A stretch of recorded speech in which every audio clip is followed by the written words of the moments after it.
வாழ்ந்தவர்கள் யார் தெரியுமா? காணும் கலிலம் மினல்லைலி குர்ஆன் இந்த சொந்த கருத்தை நான் சொல்லவில்லை. குர்ஆன் தான் மனிதனுக்கு தூக்கம் தான் வேணும். மனிதனுக்கு தேவை தூங்குவது.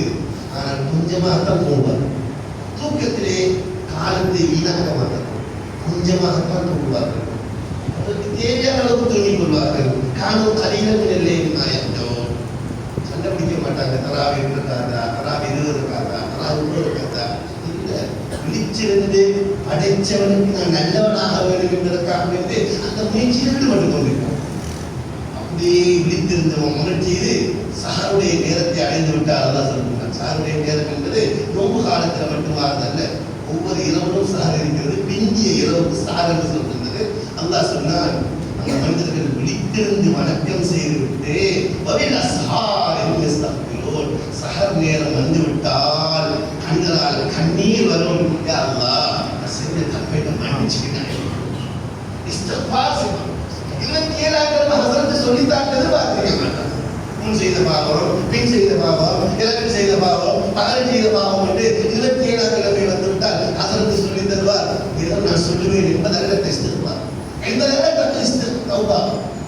தௌபா என்பது ஒவ்வொரு இரவும் செய்ய வேண்டும்.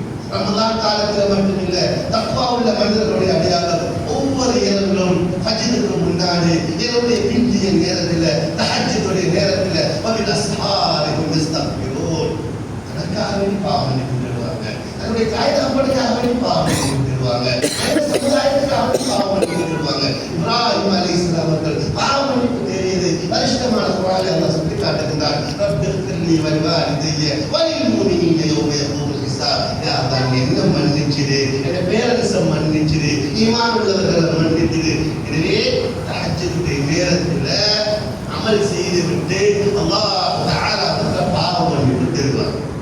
அப்போ அந்த மக்களுடைய அடையாளம் இதெல்லாம் அல்லாஹ்வோட சம்பந்தப்பட்ட விஷயம். அடுத்த விஷயம், வெறுமனே முஸல்லாக்கள் மட்டும் இருக்க மாட்டார்கள், வெறுமனே கண்ணீர் சிந்தி கொண்டு மட்டும் இருக்க மாட்டார்கள், வெறுமனே அவர் அலையை பிடித்துக் கொண்டிருக்க மாட்டார்கள். அடுத்த முக்கியமான அமலை அவர்கள் செய்வார்கள். அதனால் என்ன, அந்த குர்ஆனில் கொடுத்த அடுத்த வசனத்தை விளங்கப்படுத்துகின்றார். வஃபீ அம்வாலிஹிம் ஹக்குல் லிஸ்ஸாஇலி வல் மஹ்ரூம்.